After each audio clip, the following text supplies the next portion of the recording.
Welcome back to the swamp, my friends, and welcome if you're new. Today we're going to be sharing some terrifying and downright strange and allegedly true stories of cryptid encounters from viewers of the show, just like yourself. As always, if you have a story that you would like to share in a future episode, be sure to submit your story at swampdweller.net or the email you can find in the description down below. I would love to share your story with everyone here in the swamp. Stories like yours help keep this show going on a daily basis.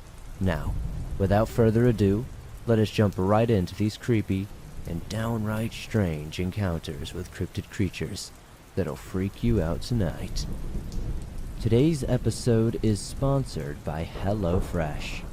With HelloFresh, you get farm-fresh, pre-portioned ingredients and seasonal recipes delivered right to your doorstep.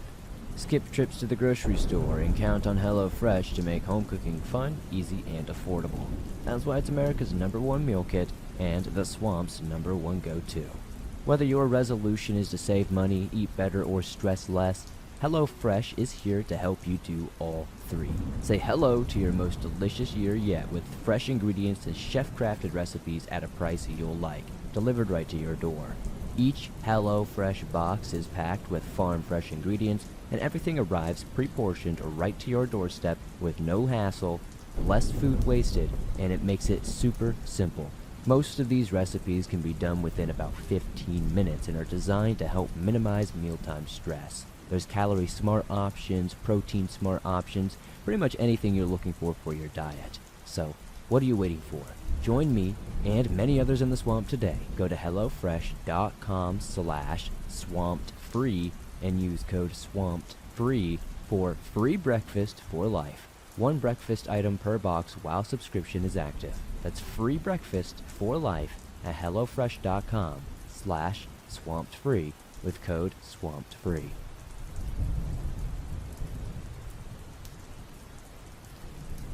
Something Worse Than a Bear by Braxton.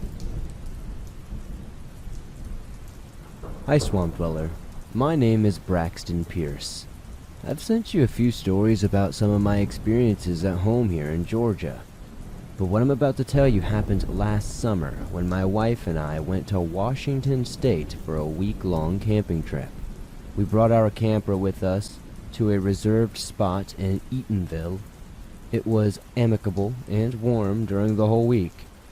Anyway, the first 2 nights were great as we cooked up some chicken and beans on our grill and roasted some marshmallows to make some s'mores for a little nighttime snack.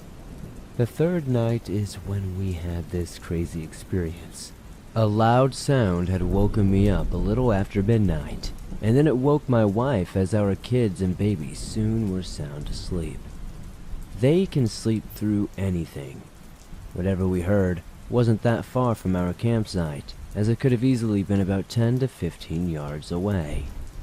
It let out this strange whooping sound, and we could smell it. It smelled like hot garbage and roadkill combined. It was unbearable. Do you know how most campers have those dim yellow lights on outside?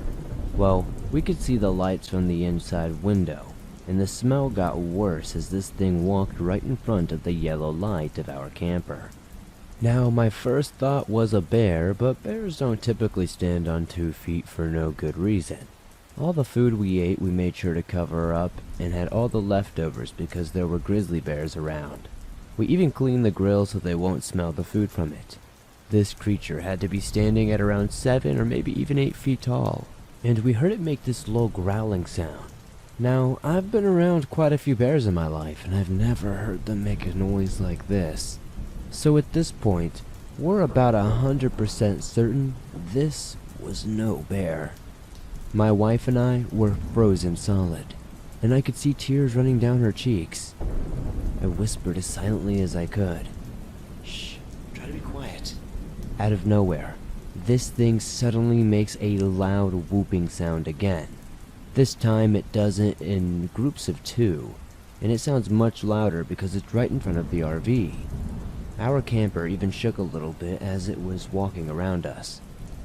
It had eventually left about 30 or so minutes later, and we could eventually go to sleep. The next day we woke up at about 7 a.m.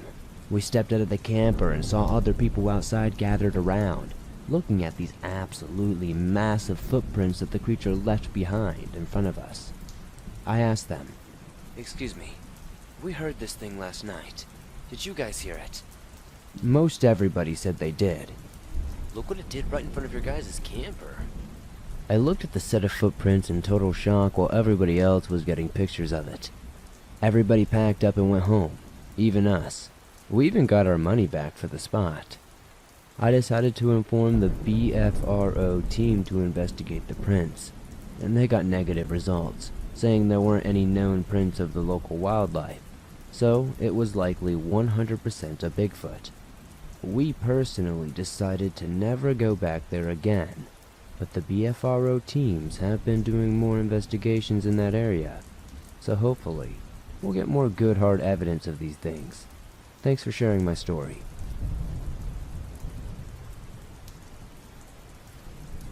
Bigfoot in Alabama by Bradley G.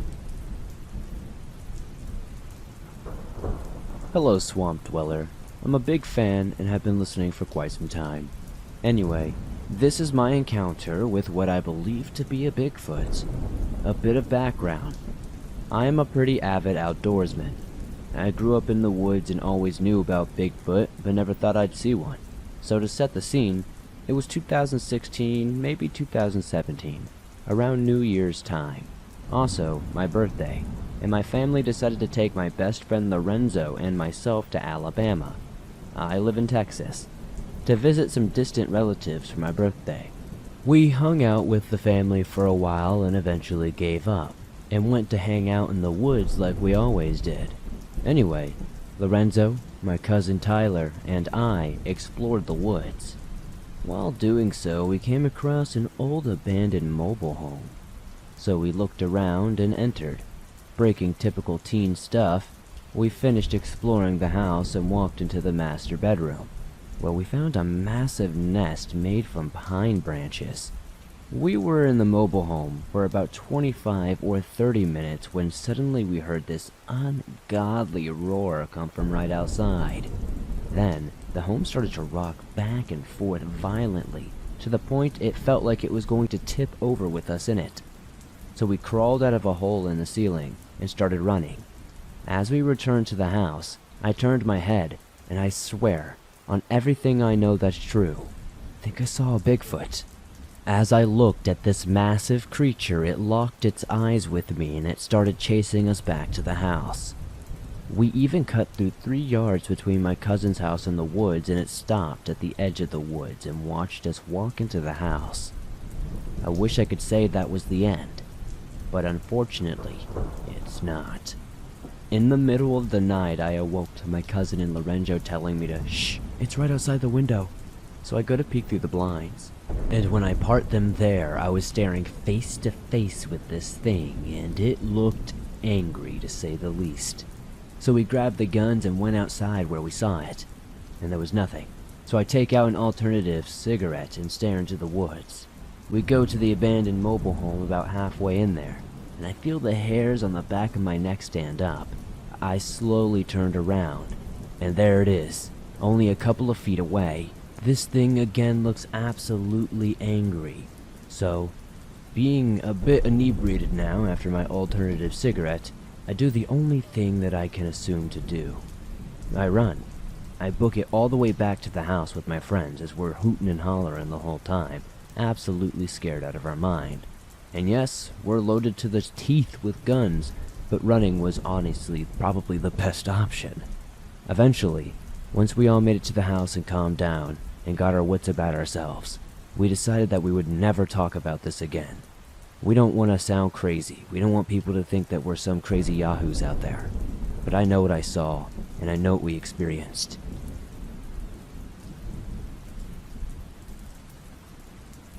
The Tickle Monster by Hauntingly Familiar 2. It all started when I was just a wee lass. Now, I've been dealing with ghost-related stuff for most of my life, but this is the strangest occurrence. Every night from the age of 4 to 7, maybe even 8, I would have chronic sleep paralysis. Anyone who has ever experienced sleep paralysis knows how frightening this can be. My experiences were just a little different. I would be visited by a creature that I named the Tickle Monster. It was always the same thing. The first thing that would happen would be a sign popping up where the bed meets the wall. It was generally written in blood. The sign would say, "He's coming. He's here," or something ominous. Then, the window or door would be open, and he would appear. I am trying to remember his exact appearance. However, I remember that he had long dreadlocks, a pale complexion, and long, bony fingers that were more like claws. He would approach my bed and proceed to quote-unquote tickle me. Being a child, I didn't know how to describe what he was doing, but that was the closest description I could come up with. This was not a joyful or fun experience, though. I wouldn't be able to move or scream, and once he finished tickling me, he would just leave. I would fully wake up and call my father or my mother, and this happened almost every single night, and the sequence of events would mostly stay the same. My mother would try to get me to communicate with the Tickle Monster as if he were real. This thing, it had an ungodly mouth. Its mouth was full of razor-sharp, shark-looking teeth. She never doubted what I was experiencing was legitimate, but nothing really ever came of it. I don't know if she thought it was just something in my brain and it would go away after a while, or if it was a legitimate experience. One night, it just stopped and never happened again. I've only had 2 instances of sleep paralysis since that time, and neither of them had anything to do with the Tickle Monster. I've looked this up online to see if anybody else had this experience, but I'm not having any help finding it. My manager told me of a voodoo demon who would steal children in the middle of the night or something like that, but I'm not sure it's an exact match.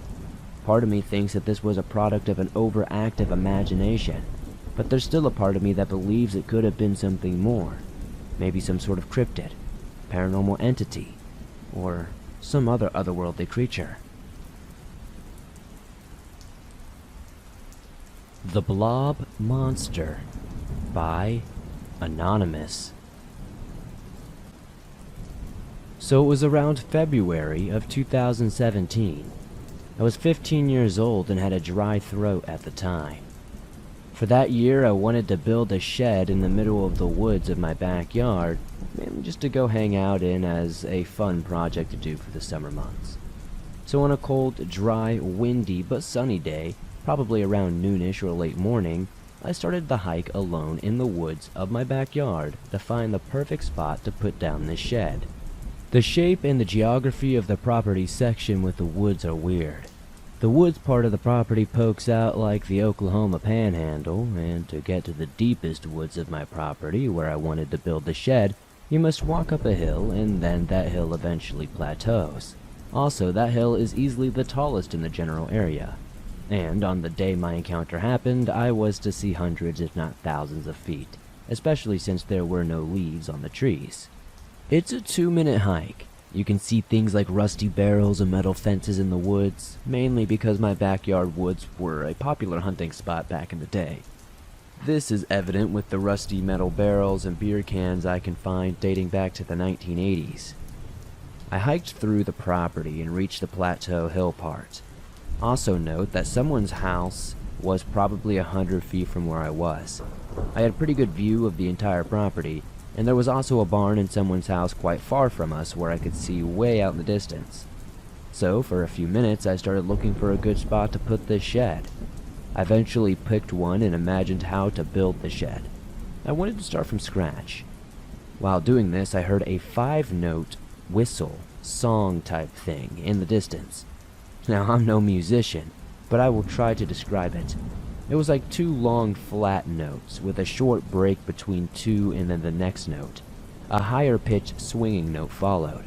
Then quickly, an average swinging note. Then back to a long flat note with a higher pitch than the first 2. And whoever was whistling kept repeating it and had lungs of steel. Now, I honestly looked around for quite a few minutes to see if I could find whoever was whistling. It sounded like it was coming from deeper into the woods, way downhill. But I didn't see anyone. I also checked the house and the barn to see if I could see anyone, and sure enough, there was not a living, breathing soul. I also thought that I didn't hear the rustling of leaves either. The whole woods were covered in them, and the rustling of leaves was loud and could easily give away your location. But there wasn't any rustling. I immediately ignored it, as probably one of my neighbors or something. Also, please note that the whistling was not an animal, but a human. It had to be. Birds have chirp-like whistles, but this was a lot more breathy like a human. So I returned to my spot, content that it was a person probably just walking through the woods. That was the most logical conclusion. But the whistling kept getting closer and louder, still playing the same 5 notes. And still, I could not see a single person, heard no rustling of leaves or anything like that. I was very stubborn that it wasn't something paranormal and had to be a human. Even though whatever was whistling was coming towards me and I still had no clue who or what was whistling. The whistling was going on for over a couple of minutes now, and eventually it sounded so close to me that it felt like somebody was literally on top of me. It sounded like the whistling was also coming from all directions at this point. So now I started to get a little bit spooked. I concluded that whatever this whistling was coming from had to be a threat. So I started returning to my house. It was only like a 2 or 3 minute hike. It's not like I was terribly far out like I said. I didn't run out of there or anything like that. I walked back as home as possibly calm as I could. I was spooked but not terrified or anything. I also felt like if I ran, then whatever was whistling at me would pop out and chase me. So I walked and stayed calm to keep whatever it was at a stalking, taunting phase. It sure did feel like whatever was whistling at me was stalking and taunting me. Now, I must be honest, this next part of my experience felt quite trance-like, so I could have just hallucinated this part and the whistling. I've had things like sleep paralysis episodes several times in my life, and when I'm exhausted, I do sometimes hallucinate stuff.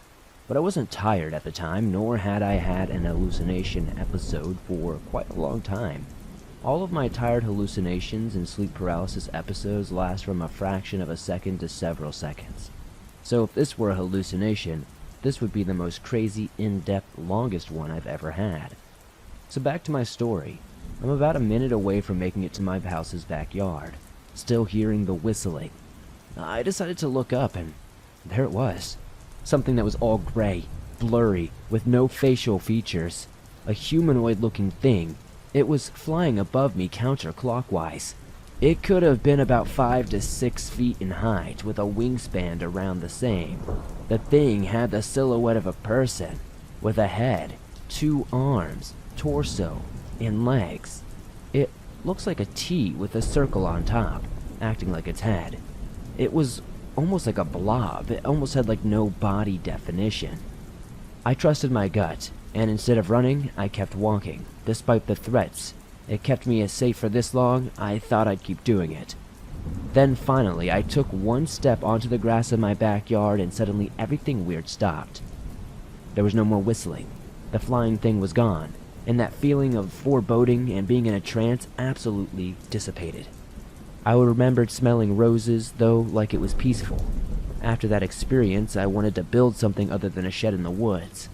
For years, even a little bit to this day, I hate being near that backyard alone.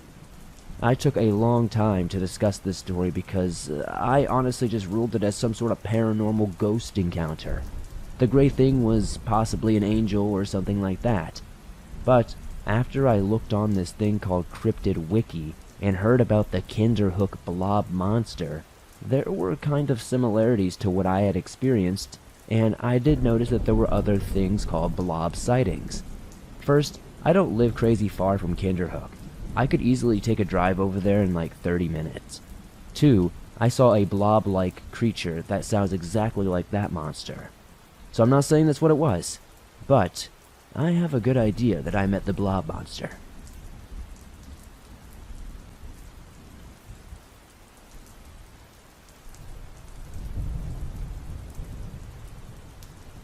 You have graciously shared some of my stories in the past, so I wanted to send you in another. My name is Evan, and I think I just had the weirdest encounter of my entire life.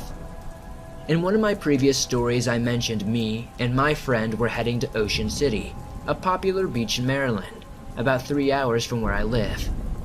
Well, I decided to go down again and spend some time at our condo, just relaxing and taking a load off.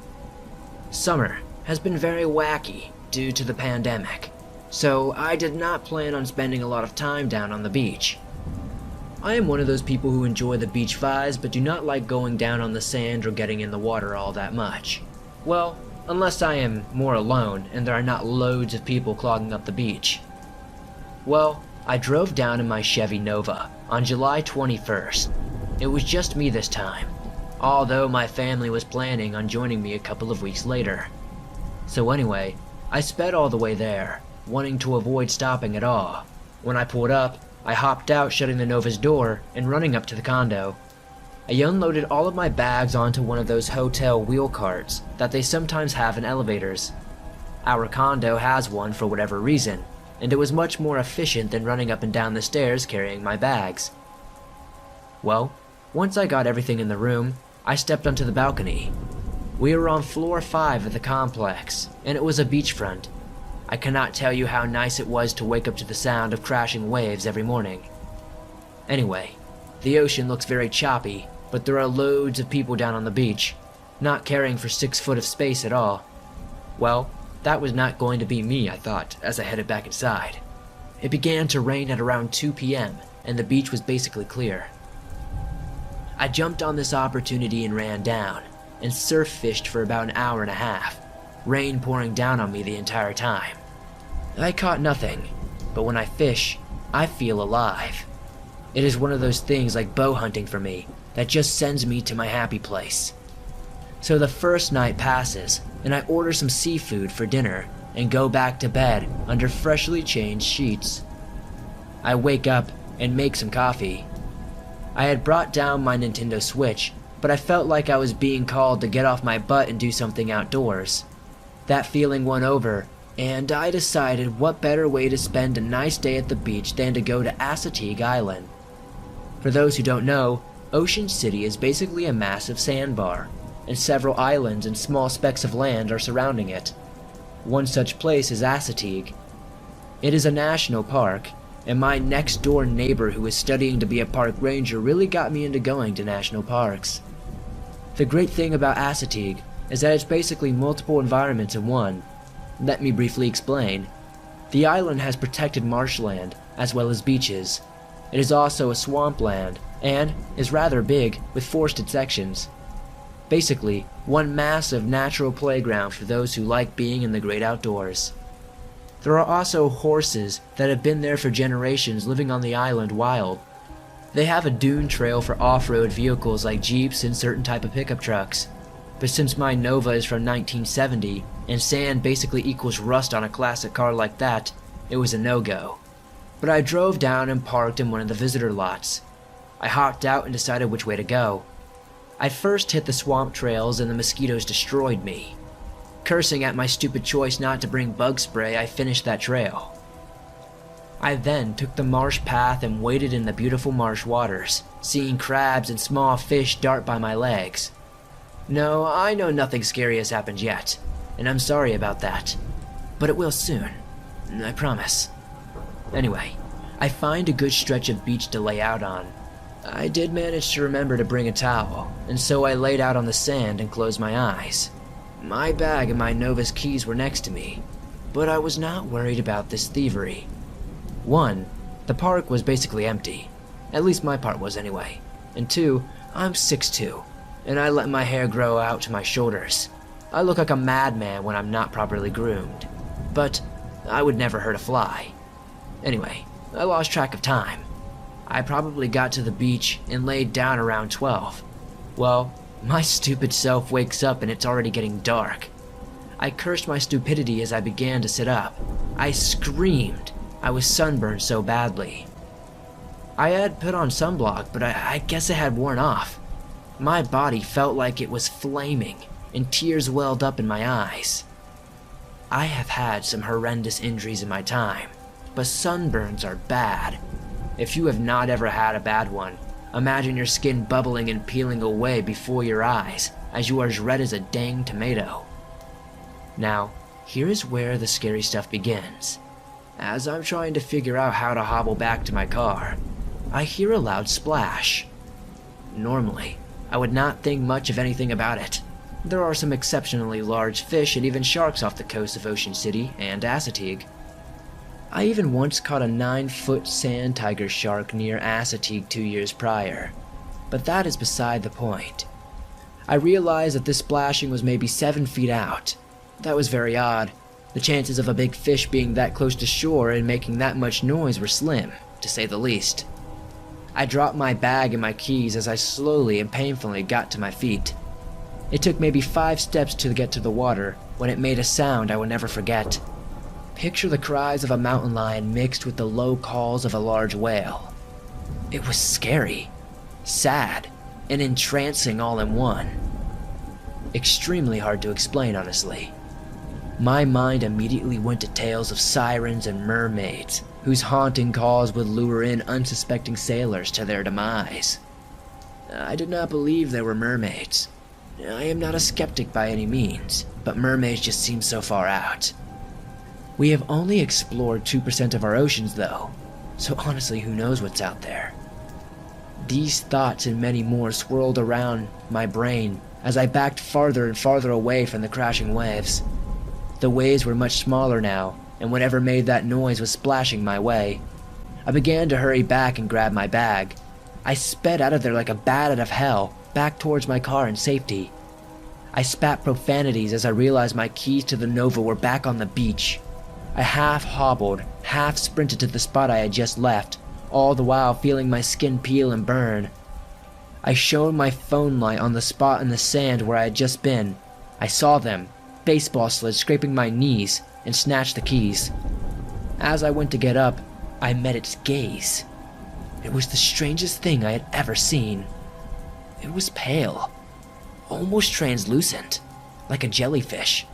Its skin looked aged but strong and muscular. Its legs were long and strangely tall like a basketball player, but there was not an inch of hair that I could see. The hands looked amphibious, and it had what almost resembled a tail. Its face was the real horror though. It looked like a clean mannequin face that you would see clothing being hung on in a department store.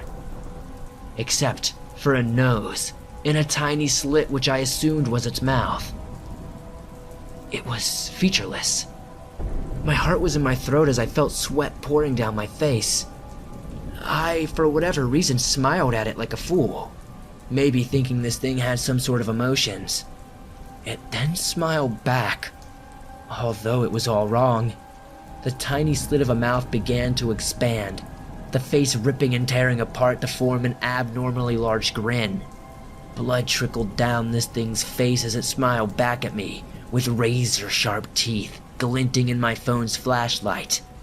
It is something that will haunt me to my dying day. I ran, screaming like a little girl. I was surprised no park ranger had heard my scream. As I ran back to my car yelling, I heard it scream back, almost mocking me in a way. I got into my car and sped out of there. When I got to the condo, I ran upstairs as fast as I could. I locked the door behind me and began breathing erratically. When I composed myself, I sat down on the couch and basically passed out. The next day I went to the local clinic and got my burns checked out. They gave me a prescription lotion to help with the burns and I went home immediately. I looked everywhere for an explanation of what I saw. It cannot be a skinwalker because I am almost certain they do not go into the water and do not live in marshes like that. Could it be aliens? Maybe some other shape-shifting cryptid? I don't know. Thanks again, Swamp Dweller, for sharing my story and encounter. I really like your channel. It has kept me going through these rough times. If anybody in the comments has any idea what this thing could be, please let me know.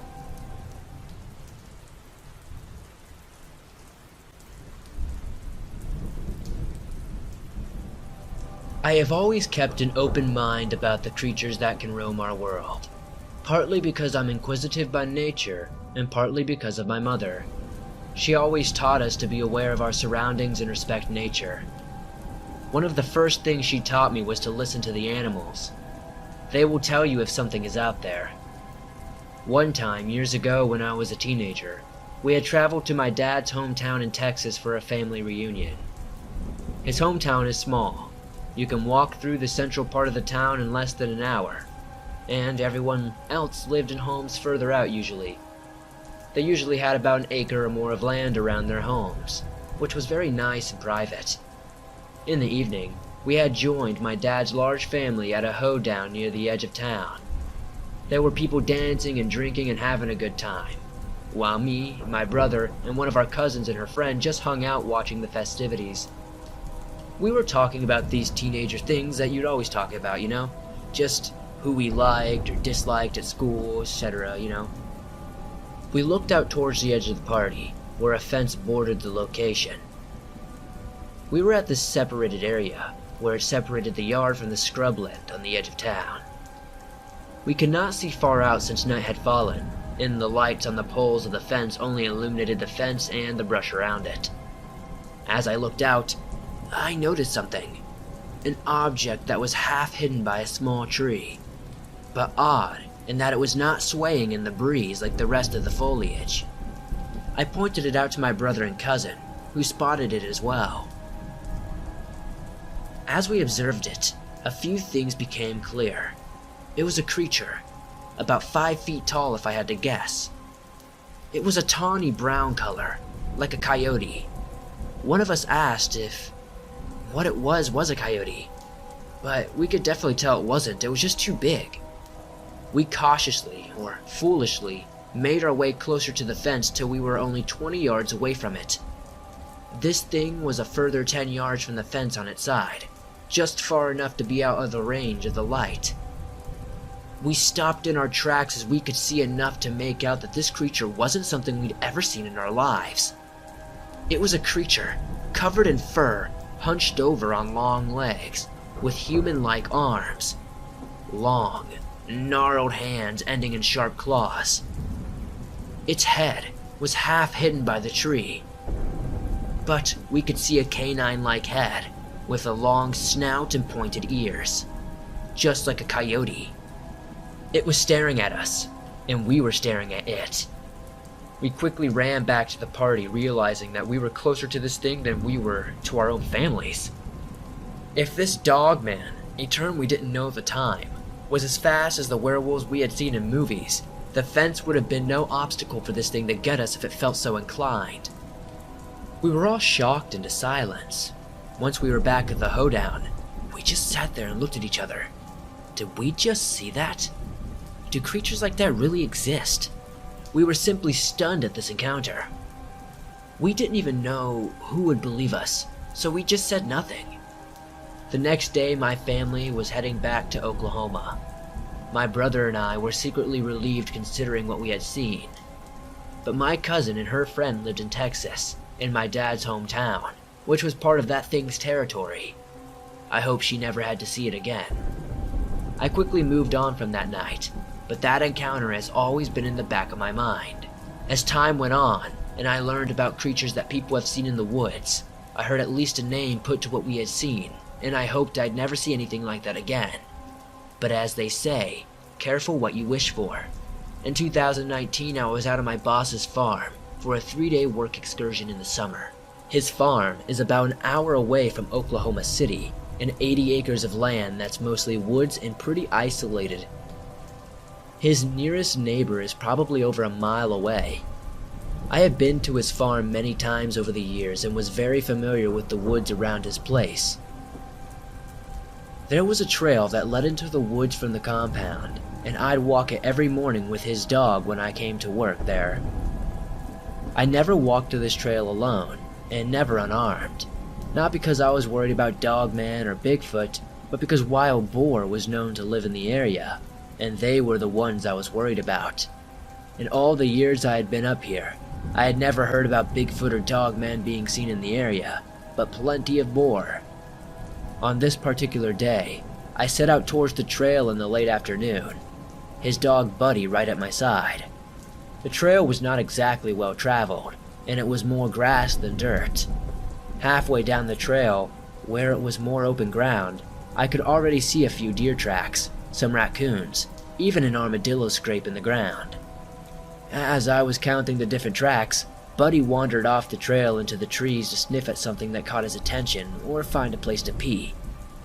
I called out to him to not wander far, stepping towards the edge of the trail to do so. As I did, I looked down and saw something that made my heart stop. Right at the edge of the trail, right where the bare earth gave way to grass, was a large canine-like footprint, bigger than any footprint Buddy could ever hope to make. As he was a 75-pound German Shepherd, and I have a 150-pound Great Dane at home, and even his paws aren't this big. I put my size 10 boot next to it, and the track was over half the size of my boot. It was decently fresh, no more than 24 hours old if I had to take an educated guess. I looked back from where the track led, but could not find any more tracks of this thing. It's like this thing jumped over the trail to avoid leaving prints in the dirt. Something jumped 15 feet across the trail to avoid leaving any trace of itself. I quickly looked around and strained my ears, but I could still hear the birds singing, insects chirping, and even Buddy was calm and relaxed. I called Buddy back to my side and set off down the trail to get back towards the barn. I did not want to stay any longer in case whatever made those footprints was still in the area. Further along the trail, it became more surrounded by trees, and leaves covered the trail. It's only because I had walked this trail so many times that I knew how not to get lost. But as I navigated the trail, I noticed a large branch that was right on the edge of it. Branches were nothing new on the trail, of course, and with the ice storm that had occurred over the winter, many trees had lost a lot of branches. This one itself was 12 feet long and the size of my forearm at its thinnest, and larger than my thigh at its thickest. But what made me notice this one was that it had been turned over. I could tell by the imprint in the leaves and dirt. While hogs could and would turn logs over for food, hogs did not do this. There were no hog tracks or scrapes around it, and I was mentally traced back to the trail behind me where I had seen that footprint. I realized that this branch was right in the line with the footprint. And when I noticed that, everything had fallen silent. No birds, no bugs.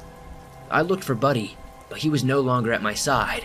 He had continued up the trail and was now 10 yards ahead of me, looking back at me with a nervous posture and seemed to say, "We need to go now."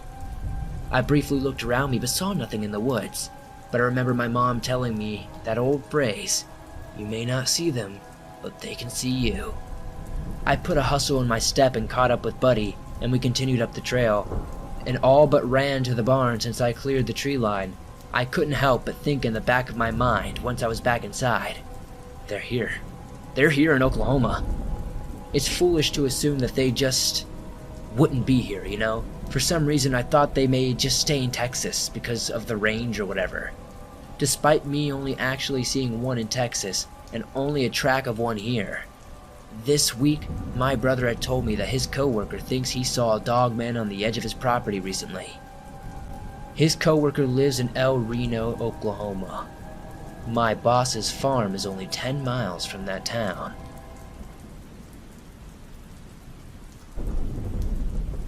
Thanks for listening to these creepy and allegedly true, terrifying stories of cryptids sent in by viewers just like you. As always, if you have a story that you would like to share in a future episode, be sure to submit your story at swampdweller.net or the email you can find in the description down below. I would love to share your story with everyone here in the swamp. It's stories like yours that help keep this show going on a daily basis. If you enjoyed today's episode, please be sure to elbow that like button in the face as it helps me out a ton. The more likes this episode gets, the more YouTube promotes it in the algorithm, and that helps us grow the swamp. If you're new, why not join us? Be sure to subscribe and turn on notifications. I upload new videos multiple times a week on all things natural and supernatural. If you're on the go but don't have YouTube Premium but still want to download and listen to your favorite Swamp Dweller scary stories no matter where you are, you can download them absolutely free from Spotify, Apple Podcast, Google Podcast, and pretty much everywhere else you find your favorite podcast online. Thank you guys so much for supporting the swamp the way you do. I couldn't do this without you guys on a daily basis, and I really appreciate it.